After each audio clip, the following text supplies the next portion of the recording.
Hello, good evening, everyone. I just wanted to jump on here tonight and make a little video to talk about the last video I made that I had written up something and I put it on an application that does reads your text. Anyhow, I wanted to show you this radio here first. This is a little radio that I purchased recently and that I think it's a great idea for people to have in case of an emergency.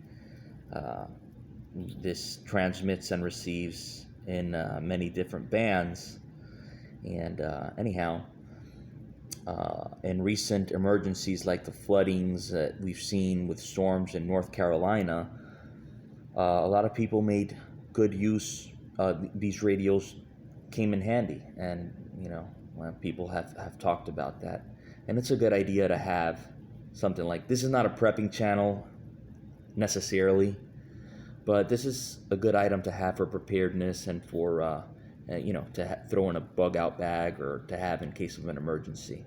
But really, I'm here to talk about the last video that I made. Let me bring up the text. I have it right over here. All right. Anyhow, let me move to the portion I want to talk about, which is the predictions at the end. Okay.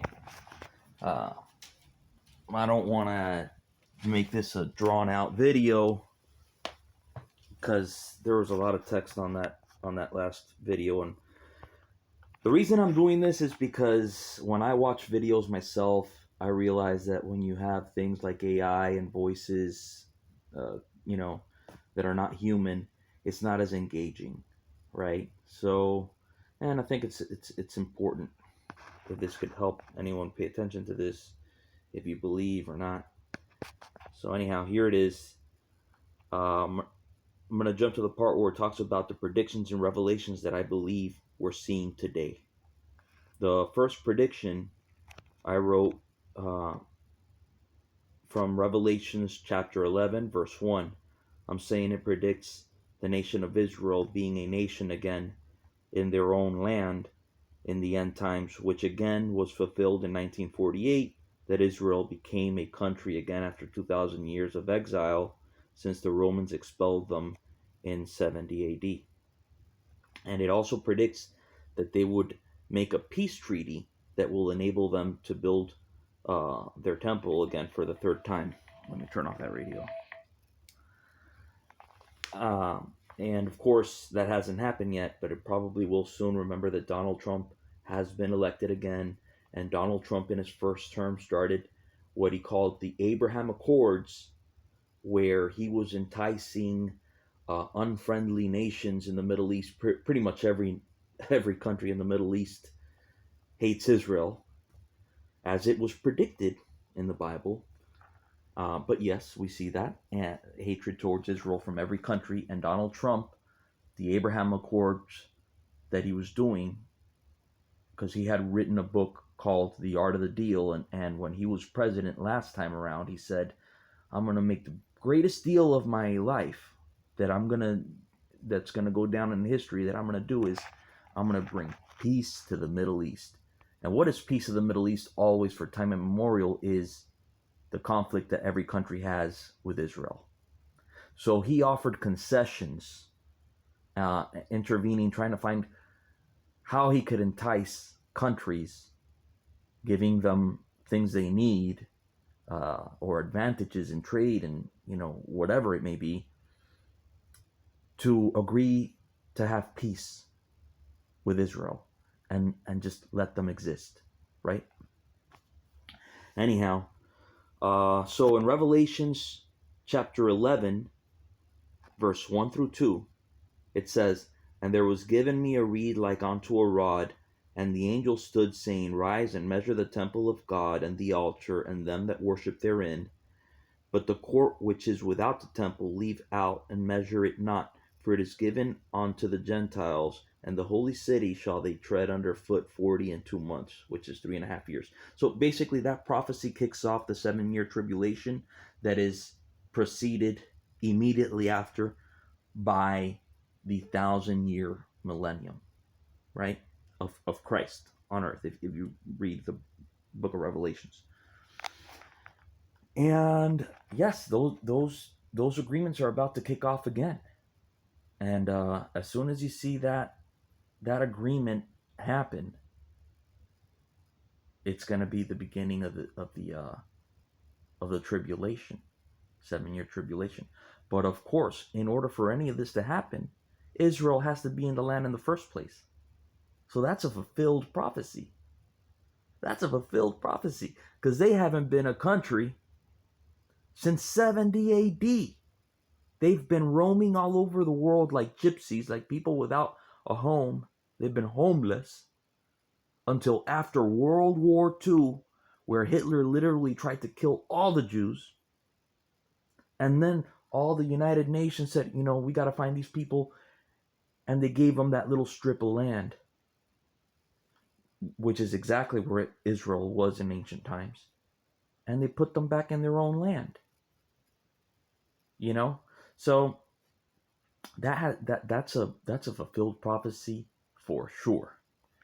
Anyhow, let's jump to the next one. Number 2, Revelations.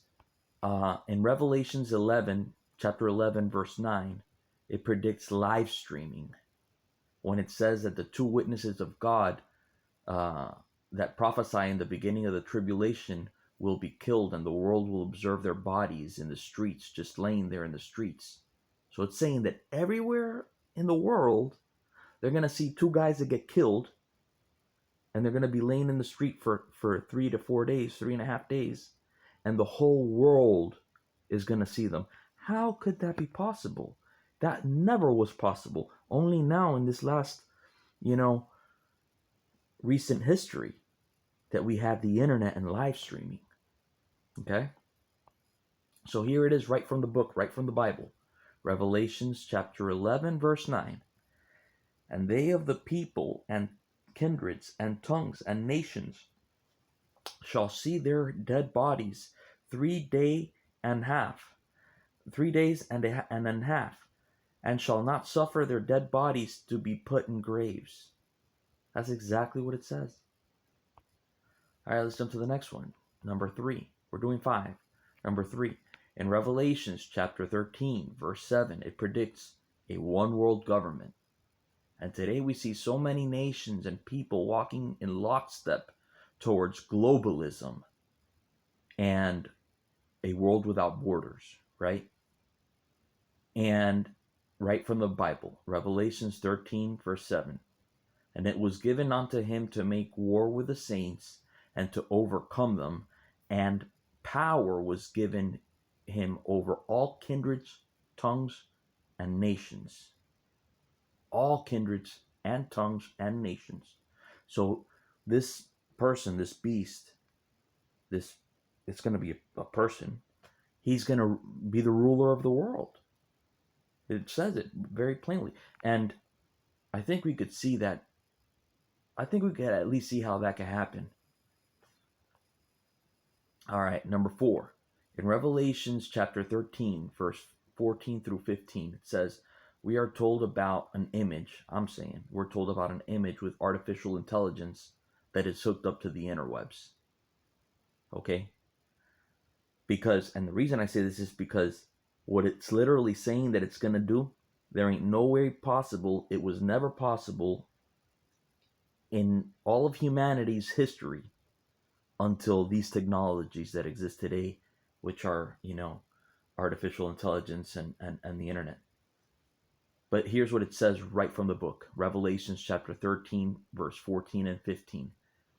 And deceiveth them that dwell on the earth by the means of those miracles which he had power to do in sight of the beast, saying to them that dwell on the earth that they should make an image to the beast, which had the wound by the sword and did live. And that was a wound on the head. All right. Wound by the sword and did live.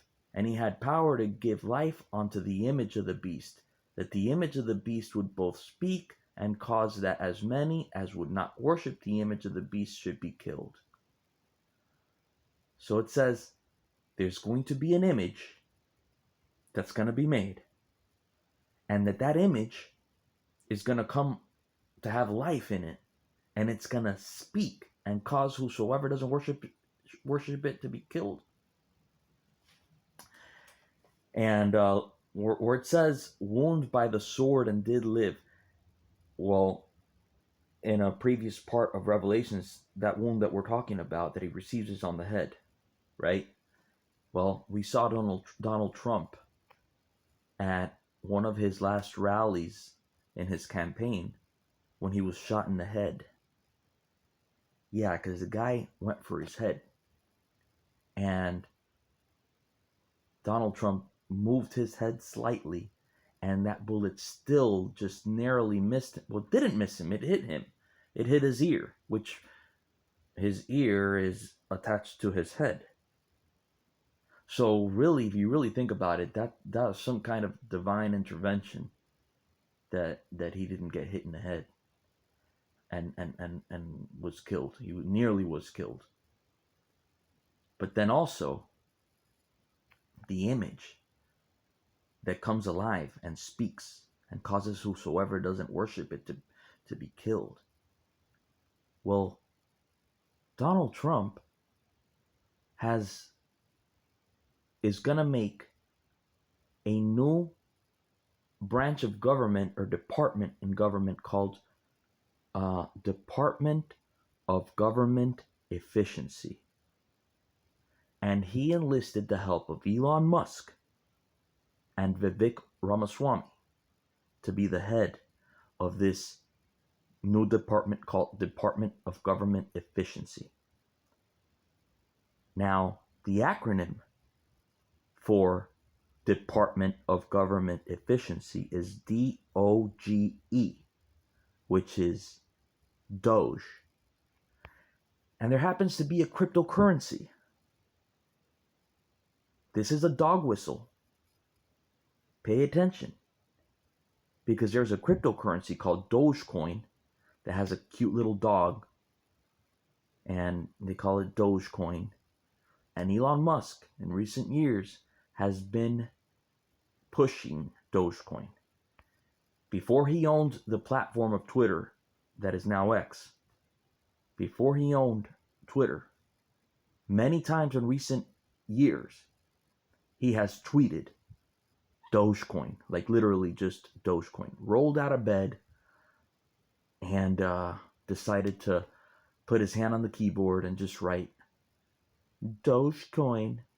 And Dogecoin has gone on a bull market, and Dogecoin has skyrocketed, right?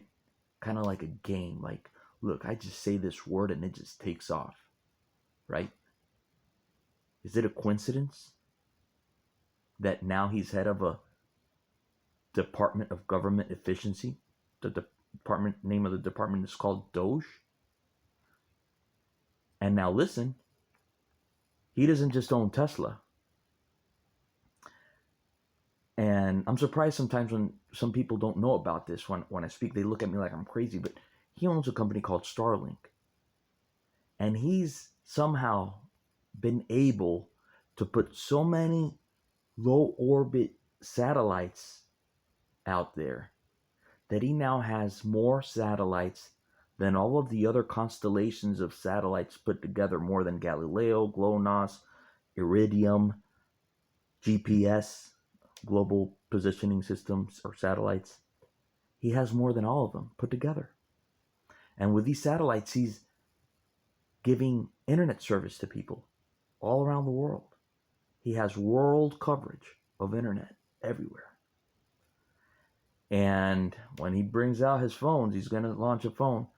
He's going to beat out every single cell company in the world, because now these phones are going to work everywhere. Better coverage than anyone. You know, a cell tower only has about 10 miles of coverage, 15 at most. You got to have towers everywhere. You know? And I don't know if you, well, I mentioned Iridium. Iridium was a constellation of satellites used for satellite phones. Well, Elon Musk's phones, if he does bring them out like he said he would, are going to be better than those satellite phones, than any cell phone, because they're going to be satellite phones. But not only that, Elon Musk also has a company called Neuralink. And what is Neuralink? You could look this up. It's literally, I'm not the one that's saying it. Okay? If this information is wrong, take it up with Elon Musk's people on the internet and the news media, because it's been on the news. He says he could put a chip in people, and there's already people that have received the chip and already have been interviewed, and it works. They say it works. This chip that has leads that go into different regions of your brain, receiving the impulses and learning the way you think. And Elon Musk says that at some point it's going to be able to collect your thoughts and download thoughts and knowledge up and down to the cloud. So there's an image in the end times that's going to come to life and speak. Well, that sounds like AI to me. And that it's going to cause whoever doesn't worship it to be killed. Well, if everyone has this Neuralink chip in them, it's going to know what you think. In a lot of ways, the powers that be know what we think, because we're walking around with these cell phones, as I'm using right now, and they know everything you put on social media and what you text and speak with other people. You know, they know. They have a profile of you already. But anyhow, in a lot of ways, the phone and your brain are already interfacing. Anyhow, the fifth prediction, the last one, in Revelations 13, chapter 13, verse 16, it says that we are told about the mark of the beast, which could only happen with the technologies similar to Elon Musk's Neuralink, which could be used to link accounts to cryptocurrencies to people. As I was, saying in the last bullet point, I talked about this. But right from the Bible, Revelations chapter 13, verse 16 goes, "And he causeth all, both small and great, rich and poor, free and bond, to receive a mark in their right hand or in their foreheads, and that no man might buy or sell save he that hath the mark or the name of the beast or the number of his name." Yeah. So whoever doesn't have that mark, it's saying you're not going to be able to buy or sell. Anyhow, I just wanted to say those points. I feel that's the most important part of the last video that I put out. And hopefully, I don't know, if you see what I see, I don't know, spread the word, I guess, and take care of yourselves. Next time I'll talk about that radio I showed you. All right, anyhow, take care and good night.